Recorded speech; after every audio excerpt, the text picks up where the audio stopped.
Interview with the one and only Phil Lynott in Belfast recently on the occasion of Thin Lizzy's final tour. Well, Phil, after the end of Thin Lizzy, or the breakup of Thin Lizzy, what comes next? I'm going to carry on being Philip Lynott. Yeah. Any change in your direction?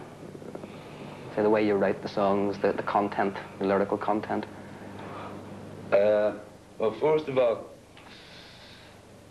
what I'm going to do is, I'm the only one in the band that hasn't got a plan what I'm going to do when the band breaks up.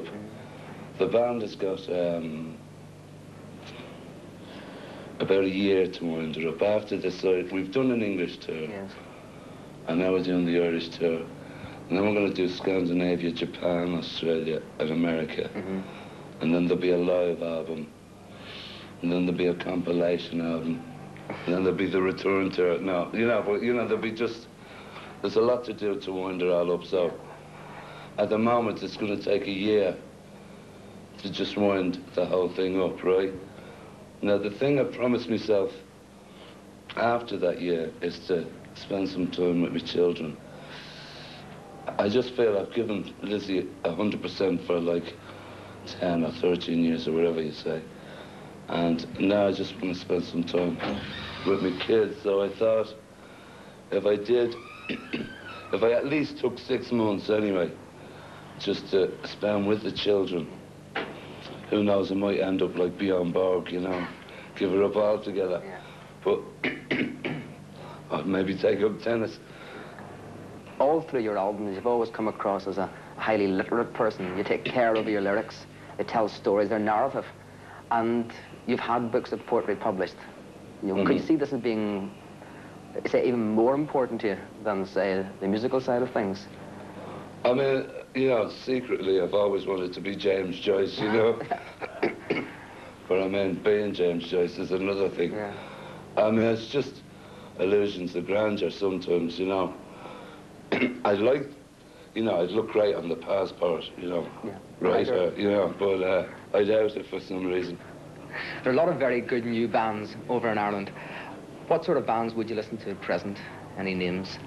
I do think there's a lot of good new bands, and it's getting harder and harder to categorise. I think, like, as you said, Art of the Fae are a good example of a new band that are original, and they come from such different areas.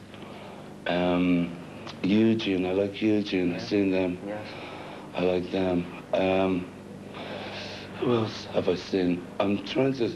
Mammoth Boys now, who are on the tour for a heavy metal band, you know, I mean, they're excellent. And same as Sweet Savage when we had them, I mean, which Vivian's gone on to prove the point by working now, you know, Ronnie James he Dio. flits back and forth from LA, you know, and so, I mean, there's still an abundance of talent in this wonderful small country of ours, but, you know, whether there's the record companies or the brains there to nurture it and make sure that it keeps coming out, I don't know, you know. One last question. Harking back to the fact Lizzy had been in existence for 13 years, and all those albums, tracks and songs that you've recorded, would there be any one song or one album that, supposing 20 years' time, you could look back and say, yes, I created that? To be a stickism.